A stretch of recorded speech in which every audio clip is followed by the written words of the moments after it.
안녕하세요. 2019학년도 제2회 고졸 졸업학력 검정고시 국어 과목을 담당하게 된 장세빈입니다. 네, 1번 볼게요. 1번 감사 표현으로 가장 적절한 것은, 여기서 감사 표현을 말하고 있네요. 누군가가 나를 도와주거나 했을 때 내가 고맙다고 감사하는 그런 표현으로 적절한 것을 한번 찾아볼게요. 1번 많이 편찮으셨죠? 속히 나으시길 기원합니다. 이러한 표현은 감사보다는 위로에 맞는 표현이겠죠. 2번 얼마나 상심이 크십니까? 삼가 조의를 표합니다. 이것도 1번과 마찬가지로 위로의 말을 하는 것과 같죠. 누군가 곤란의 상황에 처하거나 힘든 상황에 처해 있을 때 위로하는 표현으로 알고 계시면 될 것 같습니다. 3번 제가 늦었습니다. 회의에 참석하지 못해 죄송합니다. 여기서 죄송합니다 라고 말을 하고 있어요. 그러면 이거는 사과의 표현이겠죠. 그리고 4번 도와주셔서 고맙습니다. 저 혼자였다면 힘들었을 겁니다. 여기 고맙습니다 라고 말을 하고 있어요. 그럼 이게 바로 감사의 표현으로 적절한 거겠죠. 그러면 1번의 답은 4번이 되겠습니다. 2번 다음을 읽고 기억에 들어갈 말로 가장 적절한 것은, 대화의 경률 중에서 동의의 경률이 나와 있네요.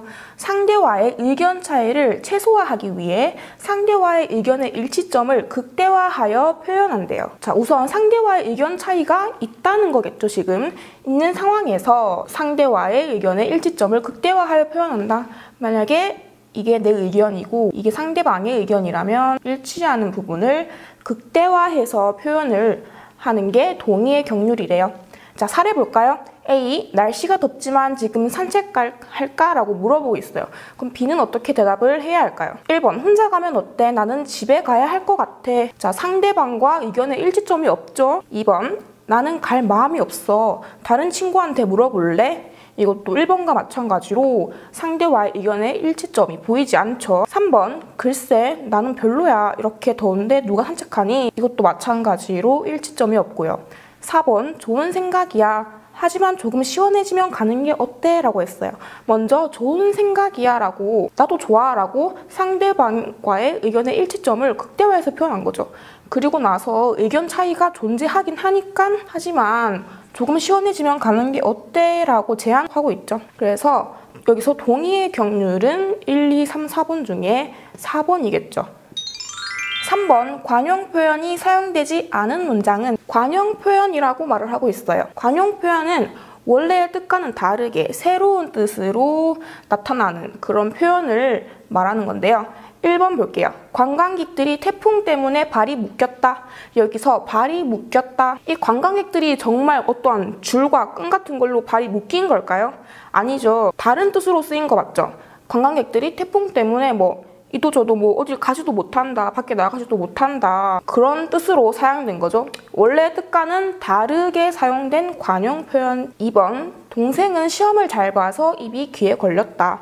여기서 입이 귀에 걸렸다. 정말 동생이 입이 귀에 걸린 걸까요? 그건 불가능하죠. 그만큼 동생이 기분이 좋았다 라는 말을 관용 표현을 사용해서 표현한 거죠. 원래의 뜻과는 다르게 새로운 뜻을 의미하는 거죠. 3번 나는 농구공을 한 손으로 잡을 만큼 손이 크대요. 이건 여기서 손이 크다. 이건 그냥 정말로 내 손이 큰 거죠. 내 손의 크기가 크다. 이게 관용 표현으로 사용되려면은 두 사람이서 먹을 음식인데 4인분을 조리를 했다든지 이 친구 손이 크구나 라고 관용 표현으로 나타낼 수 있겠죠. 하지만 여기서는 농구공을 한 손으로 잡을 만큼 정말 그냥 손이 큰 거예요.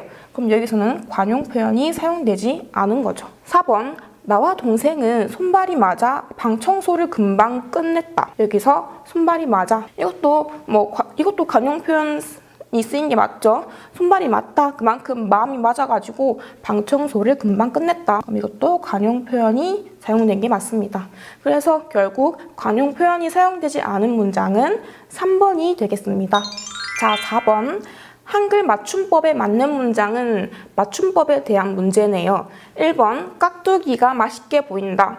이 깍두기는 그냥 소리 나는 대로, 정말 소리 나는 대로 발음한 거죠. 하지만 여기서 맞춤법에 맞게 바꿔보라 했으니까 깍두기가 되겠죠. 2번 구름이 걷히자 파란 하늘이 드러났다. 드러났다 이거는 맞는 표현이죠.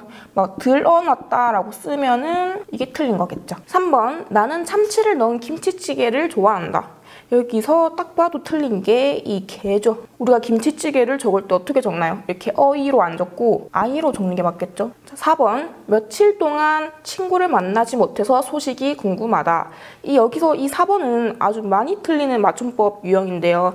몇일이라고 쓰지 않고 며칠이라고 쓰는 게 바람직한 맞춤법이라고 할 수 있습니다. 그래서 4번 한글 맞춤법에 맞는 문장은 2번이 되겠습니다. 자, 5번 다음 규정의 기억에 해당하는 예로 알맞은 것은 한글 맞춤법에 대한 거네요. 30항 사이시옷은 다음과 같은 경우에 받치어 적는다. 1번 순우리말로 된 합성어로서 앞말이 모음으로 끝난 경우. 2번 순우리말과 한자어로 된 합성어로서 앞말이 모음으로 끝난 경우. 1번과 2번의 다른 게 뭐죠? 1번은 순우리말만 있다면 2번은 한자어가 포함되어 있죠. 여기서 기억 뒷말의 첫 소리 니은 미음 앞에서 니은 소리가 덧나는 것 한번 찾아볼까요? 1번 냇물 발음 나는 대로 적으면 냇물 미음 앞에서 니은으로 소리 난 거 맞죠? 하지만 여기에 네라는 글자 우리는 지금 2번에 한자어로 된 합성어를 찾고 있잖아요. 하지만 이 네라는 글자는 한자어가 아니에요. 내천이라는 한자가 있는데 한자어가 되려면 이 천이 쓰여야 한자어라고 할 수 있는데 여기는 내가 쓰이고 있죠. 이거는 고유어라는 거예요. 순우리말이 쓰인 합성어예요. 그래서 1번은 답이 되지 않고요. 2번 잇몸도 소리 나는 대로 써보면 잇몸 마찬가지로 니은 소리가 나긴 하지만 이것도 이치라는 한자에서 치가 아니고 이가 쓰인 거죠. 이것도 순우리말로 된 합성어입니다. 3번 아랫니 니은이 지금 니은으로 소리가 나고 있죠. 그리고 아래와 아래로 쓰인 한자는 아래하 그럼 한자어가 되려면 하가 쓰여야 되는데 여기는 아래가 쓰이고 있죠. 이것도 순우리말. 4번 제삿날 니은으로 소리 날 수 있고요. 그리고 제사는 제사제와 제사사라는 한자어로 구성된 말입니다. 그래서 여기서 우리가 찾고자 하는 2번 순우리말과 한자어로 된 합성어고 뒷말의 첫 소리 니은 미음 앞에서 니은 소리가 덧나는 것은 1, 2, 3, 4번 중에 4번이 되겠죠.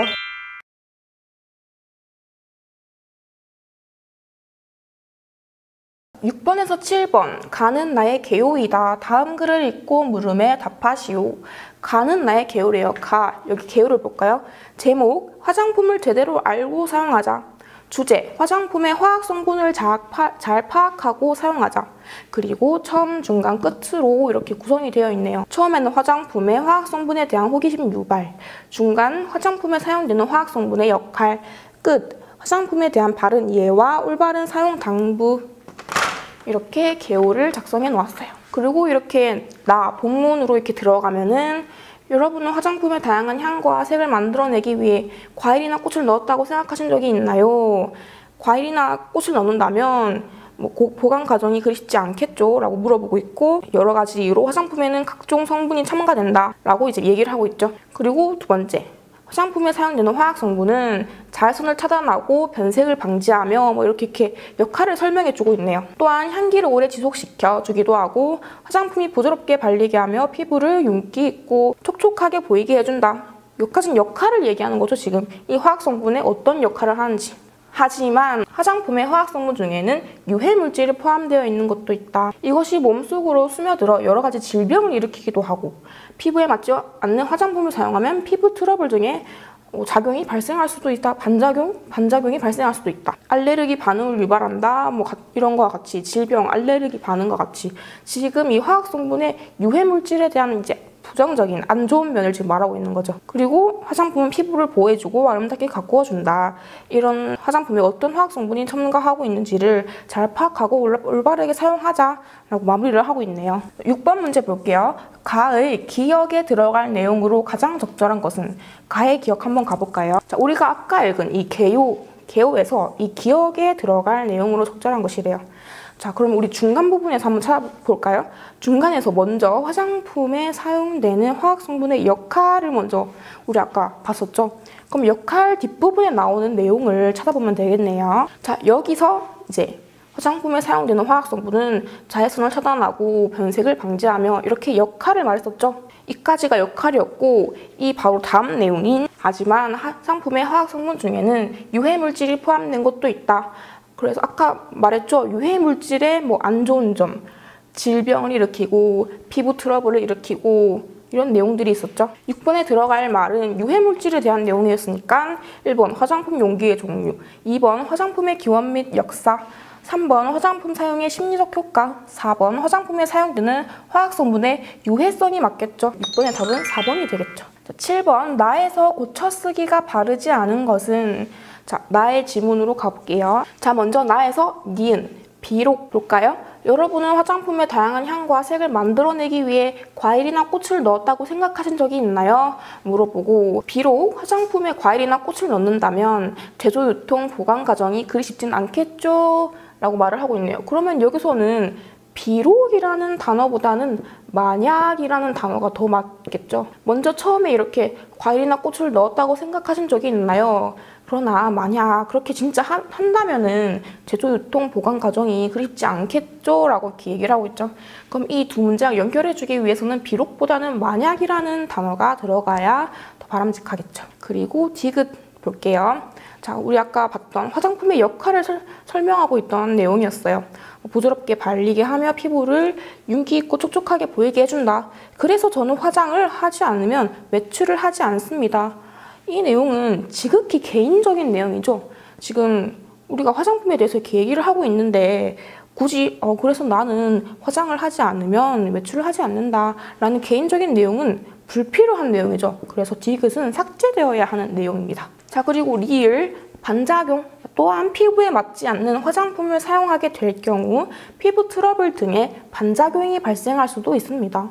반작용이 아니고 부작용이겠죠. 안 좋은 작용이 발생할 수도 있다. 부작용이 맞는 말이겠죠. 그리고 미음 볼게요. 앞에 문장부터 보면은 화장품은 피부를 보호해주고 아름답게 가꾸어줍니다.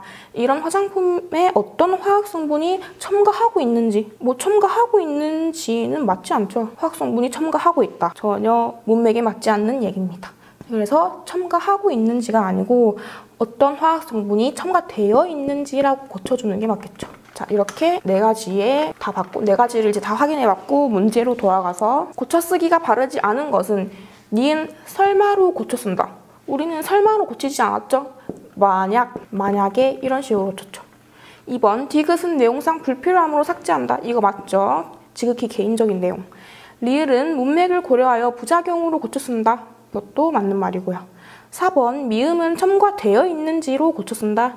이것도 맞는 말이고요. 그래서 고쳐 쓰기가 바르지 않은 것은 1번이 답이 되겠습니다. 8번에서 9번 지문이 하나 나와 있네요. 중세 국어의 특징 중 하나는 소리나는 대로 표기하는 이어적기, 소리나는 대로 표기하는 이어적기가 일반적으로 쓰이다가 후기에는 끊어적기와 이어적기가 혼용되는 양상이 나타나기도 하였다는 점이다. 라고 특징이 나와 있네요. 그리고 나에서는 용비어 첨가가 나와 있고요. 다는 이 용비어 첨가를 현대어로 해석한 것이 이렇게 나와 있네요. 문제 먼저 가볼게요. 8번 기억에 해당하는 것을 나에서 찾으면 기억에 해당하는 것을 나에서 찾으래요. 한번 앞으로 가볼까요? 기억에 해당하는 것, 기억, 이어적기. 이어적기가 아까 뭐였죠? 소리 나는 대로 표기하는. 자, 이 이어적기가 나타나지 않은 것, 이 이어적기가 나타나는 것을 골라보래요. 한번 볼까요? 자, 우리가 본문에서 보면 알 수 있듯이 불휘는 뿌리를 나타내는 중세 국어였습니다. 그리고 2번에 아니는 말 그대로 아니. 그리고 3번 깊은은 깊은. 자, 4번 하나니는 많으니. 그럼 기억에 해당하는 것은 이어적기였잖아요. 소리 나는 대로 표기하는 걸 이어적기라고 하죠. 소리 나는 대로 표기한 것. 어떤 걸까요? 바로 이 3번의 깊은이 소리 나는 대로 깊은으로 표시되어 있죠. 그러면 이게 지금 이어적기에 해당하는 답이라고 볼 수 있습니다. 그래서 8번의 답은 깊은을 소리 나는 대로 발음한 이 3번이 되겠습니다. 나머지는 뭐 뿌리, 불희, 아니, 많으니, 하느니 다르죠? 아니는 그냥 그대로 아니로 쓰인 거고.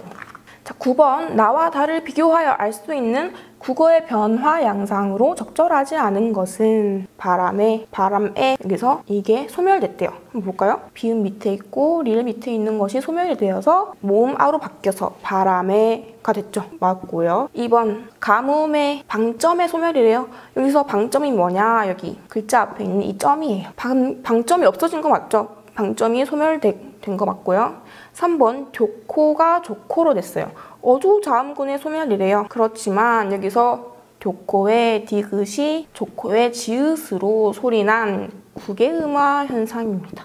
여기서 어조자음군은 어디에도 찾아볼 수 없어요. 지금 교코에서도 찾아볼 수 없어요. 4번 내희가 내가로 바뀌었네요. 주격조사 가의 등장, 가가 등장한 거 맞죠? 희에서 가로 바뀌게 됐죠. 이것도 맞고요. 그래서 국어의 변화 양상으로 적절하지 않은 것은 3번이 답이 되겠습니다. 자, 10번에서 12번 정우승의 봄길 한번 볼게요. 길이 끝나는 곳에서도 길이 있다. 그리고 길이 끝나는 곳에서도 길이 되는 사람이 있다. 길이 끝나는 곳에서도 이건 어떻게 보면 이제 부정적인 의미라고 볼 수 있죠. 왜냐? 길이 끝났으니까 더 나아갈 곳이 없으니까 부정적인. 근데 그럼에도 길이 있다, 더 나아갈 길이 있다, 이거는 긍정. 그리고 또 길이 끝나는 곳에서도 동일한 시행을 반복하고 있고요. 또 부정의 의미. 길이 되는 사람이 있다. 스스로 길이 되는 사람이 있대요. 이것도 긍정의 의미죠. 스스로 봄길이 되어 끝없이 걸어가는 사람이 있다. 강물은 흐르다가 멈추고 새들은 날아가 돌아오지 않고 하늘과 땅 사이에 모든 꽃잎은 흩어져도 여기는 모두 부정적인 의미죠. 뭔가 안 좋은 상황. 강물이 흐르다 멈추고 새들은 돌아오지 않고 꽃잎이 흩어지고 다 모두 부정적인 의미죠. 보라, 사랑이 끝난 곳에서도 이것도 부정적. 사랑으로 남아있는 사람이 있다. 이건 긍정적. 스스로 사랑이 되어 한없이 봄길을 걸어가는 사람이 있다. 자, 계속 뭐 부정적이지만 또 긍정적이고 부정, 긍정 이렇게 반복되고 있죠. 부정, 긍정. 그래서 결국 화자가 하고 싶은 말은 그래 이렇게 안 좋은 상황 속에서도 긍정이 있다. 뭐 긍정의 의미가 있다. 절망적인 안 좋은 상황 속에서도 우리는 이겨낼 수 있다, 나아갈 수 있다 라고 말을 하고 있는 것 같습니다. 자, 그럼 문제 한번 같이 볼게요. 10번 윗글의 표현상 특징으로 가장 적절한 것은 1번 동일한 시구를 반복하여 리듬감을 형성하고 있다. 동일한 시구 아까 반복하고 있었죠. 길이 끝나는 곳에서도 라고 반복을 하고 있었습니다. 2번 반어법을 사용하여 부조리한 현실을 비판하고 있다. 아니죠. 3번 청유형 어미. 청유형 의미는 뭐뭐 하자, 우리 어떻게 하자, 뭐뭐 하지 말자 이런 식으로 사용하여 화자의 의지를 드러내고 있다. 청유형 의미는 나타나 있지 않았어요. 아니고요. 4번 후각적 심상을 사용하여 대상을 감각적으로 표현하고 있다. 후각적 심상, 뭐 좋은 냄새, 비릿한 냄새 이런 후각적 심상 드러나 있지 않았죠. 그래서 가장 적절한 것은 1번 동일한 시구를 반복하여 리듬감을 형성하고 있다가 답이 되겠습니다. 11번 윗글에서 추구하는 삶의 태도로 가장 적절한 것은 화자가 말하고자 하는 추구하는 삶의 태도. 1번 노력보다는 타고난 능력을 중요하게 여기는 태도. 아니죠. 2번 가치 있는 일이라도 힘든 일이라면 피하려는 태도도 아니고요. 3번 절망적인 상황에서도 희망을 가지고 살아가는 태도. 이게 맞겠죠? 이게 화자가 추구하는 삶의 태도였어요. 길이 끝나는 곳에서도 절망적인 상황에서도 길이 있다, 희망을 가지고 살아가자 이런 식으로 이런 태도를 추구하고 있습니다. 4번 고통스러운 현실을 피해 무기력하게 살아가는 태도도 아니고요. 그래서 11번의 답은 3번이 되겠습니다. 12번 기억에서 리을 중 함축적인 의미가 가장 이질적인 걸 골라보래요. 뭔가 하나 다른 거를 찾아보라는 거죠. 먼저 지문으로 다시 가서 찾아볼게요. 자, 먼저 기억. 길이 끝나는은 부정적인 의미였죠. 절망적인 상황. 그리고 니은 강물은 흐르다가 멈추고 이것도 부정적인 상황. 꽃잎은 흩어져도 이것도 부정적인 상황. 꽃잎은 이렇게 모아져 있고 이렇게 표현이 예쁜 건데 흩어진다는 거는 부정적인 거죠. 리을 사랑으로 남아있는 이게 긍정적인 의미겠죠. 나머지는 다 부정적인 절망적인 상황을 말하고 있는데 사랑으로 남아있는 혼자 긍정적인 의미를 가지고 있는 리을이 답이 되겠죠. 그래서 12번에 기억에서 리을 중 함축적인 의미가 가장 이질적인 것은 4번의 리을이었죠. 나머지는 다 부정적인데 4번만 긍정적인 의미를 가지고 있었습니다.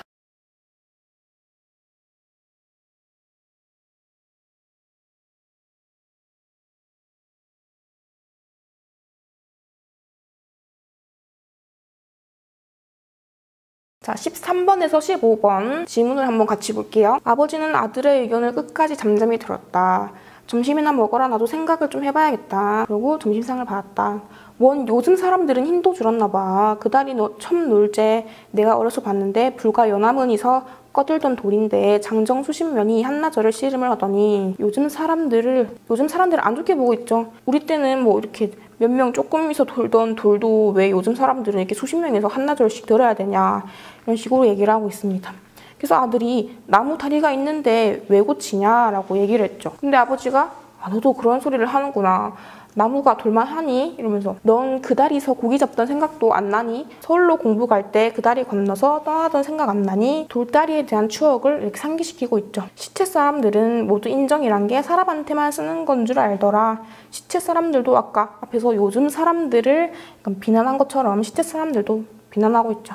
내 할아버지 산소에 상또를 그 다리로 건네다 모셨고 내 천잘 끼고 그 다리로 글을 그려 댕겼다. 이런 식으로 계속 그 돌다리에 대한 애정을 나타내고 있죠. 나 주건 그 다리로 건네다 모더라. 이것도 돌다리에 대한 애정이죠. 그리고 천금이 쏟아진데도 땅을 못 파야겠대요. 내 아버지께서 손수 이룩하시는 걸 내 눈으로 본 바치고 할아버님께서 손수 피땀을 흘려 모신 돈으로 장만하신 논들이다. 그만큼 나에게 아주 소중한 의미 있는 땅이다. 그래서 절대 못 판다 라는 얘기를 하고 있어요. 느티나무는 할아버님께서 심으셨고 은행나무는 아버님께서 심으셨다. 그 나무 밑에 설 때마다 나는 그 어른들 동상이나 다름없이 경건한 마음으로 우러러본다. 병부터 확장하는 게 엉뚱한 욕심이 아닌 줄은 안다.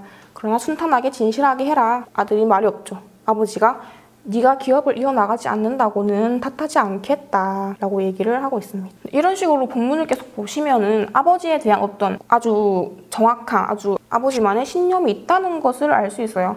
땅을 팔지 않겠다, 뭐 이러한 신념이 드러나 있는 걸 알 수 있습니다. 그럼 13번 문제로 넘어가 볼게요. 윗글에 대한 설명으로 가장 적절한 것은 1번 대화를 통해 인물의 가치관을 드러내고 있다. 맞는 말이죠. 아들과 아버지의 대화를 통해서 아버지가 계속 자신의 가치관을 말씀하시죠. 자, 14번 아들에 대한 아버지의 심정으로 가장 적절한 것은 1번 아들이 아버지의 신념을 무시하지 않기를 바란다. 맞는 말이죠. 아버지가 계속 아들에게 자신의 신념과 가치관을 말씀하시면서 마지막에 어떻게 말씀하셨죠? 본문에서 보면은 그러나 이 늙은이한테도 그만 신념 좀 지켜오는 게 있다는 걸 무시하지 말아달라라고 얘기를 하고 계시죠. 그래서 1번이 맞는 답이 되겠고요. 2번에 의리와 명분을 중시하는 아들이 못마땅하다. 아니고요. 3번 병원을 확장하려는 아들의 계획이 흐뭇하다. 흐뭇하지 않으셨죠. 4번 아들이 가업을 잊지 못하는 것을 탓한다. 아까 탓하지 않는다고 말씀을 하셨습니다. 그래서 14번의 답은 아들이 아버지의 신념을 무시하지 않기를 바란다. 1번이 되겠습니다. 15번 기억에서 리을 중 아버지가 바람직하게 여기는 대상은 아버지가 바람직하게 생각하는 대상을 골라볼게요. 본문으로 한번 가볼까요? 처음 기억, 요즘 사람들이라고 얘기를 하고 있죠. 근데 아까 아버지께서는 요즘 사람들을 바람직하게 여기지 않았어요. 아니 어떻게 우리 때는 뭐 이렇게 몇 명의 사람이서 들던 돌인데 왜 수십 명이서 한나절을 드냐 이런 식으로 요즘 사람들을 비난하고 있는 거죠. 안 좋게 보시고 계신 거죠. 그리고 니은 시체 사람들은 모두 인정이란 게 사람한테만 쓰는 건 줄 알더라 라고 시체 사람들을 이제 또 여기서도 안 좋게 생각하고 있죠. 인정이란 게 사람한테만 쓰는 건 줄 알더라. 다른 데도 인정을 베풀어야 되는데 왜 사람들한테만 쓰는 건 줄 아냐 라고 얘기를 하고 계신 거죠.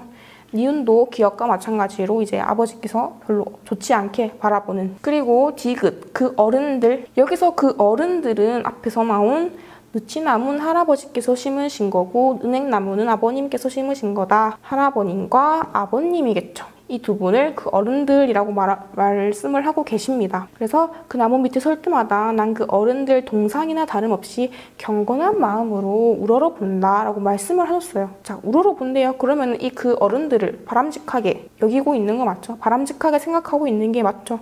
우러러본다, 그 어른들을 존경을 한다는 말이죠. 그래서 디귿이 아버지께서 바람직하게 생각하시는 대사입니다. 자, 마지막으로 리을을 보시면 넌 너로서 발전할 길을 열었고 그게 또 모리집의 악업이 아니라 활인하는 인술이구나. 그래서 모리집에는 뭐 못 쓴 사람, 자신의 이익만을 추구하는 사람이라는 거예요. 여기서도 이제 모리집에는 아버지께는 별로 좋지 않은 대상이었죠. 자, 그래서 15번에서 아버지가 바람직하게 여기는 대상은 그 어른들이었던 이 3번의 디귿이 답이 되겠습니다.